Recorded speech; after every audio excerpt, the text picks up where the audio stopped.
Okay. Yes.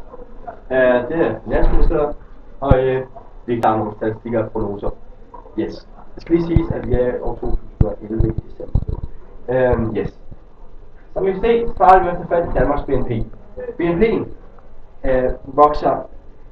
voksede i år 2010 1,3%, og vi har set frem til, at den vil vokse en stigning på 1% i 2011 og 2012.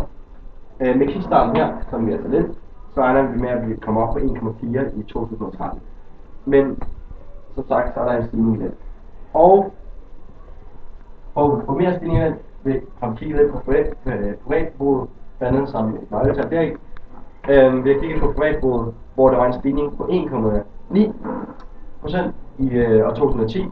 Men det ser ikke ud til at blive sådan her, blandt andet i år, i 2011, så det er færdigt, så vil det falde 0,8%, og det ser ikke så godt ud. Så derfor så med kickstarten regner vi med, at vi kan få den helt op på 2% igen i 2013.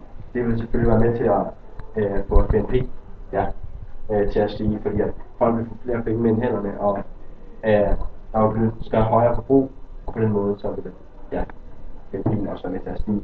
Samtidig har vi vi har en fuld beskæftigelse. Du kan se på det danske arbejdsmarked, så er beskæftigelsen og ledighed steget.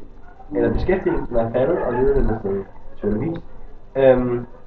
Hvis vi starter med at tage fat på den her bruttoledighed i afstykket, så kan vi se, at den er steget fra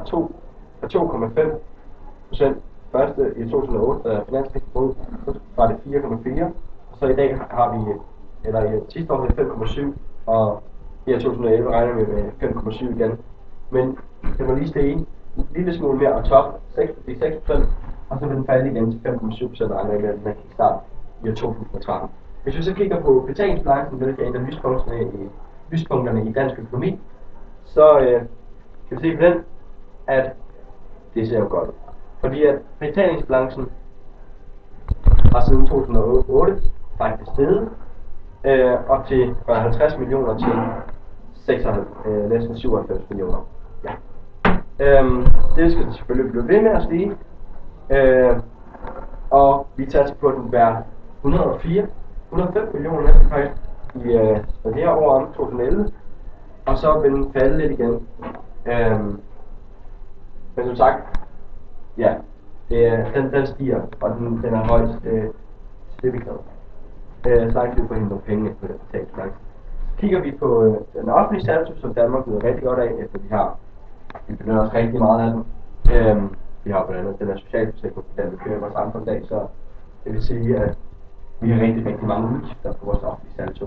Skoler, hospitaler, veje osv.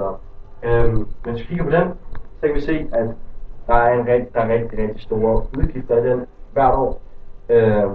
Vi havde faktisk i år 2008, der havde vi 57,6 millioner kroner, men den er faktisk, der kommer en gæld hvert år på.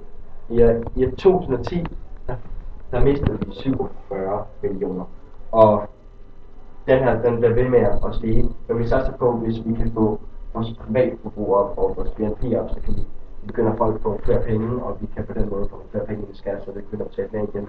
Så vi håber på i 2013, når kickstart, den lige er kommet, der er kommet i gang i den, så vi kan få den ned fra minus 107 millioner i 2012 til 48,2 millioner.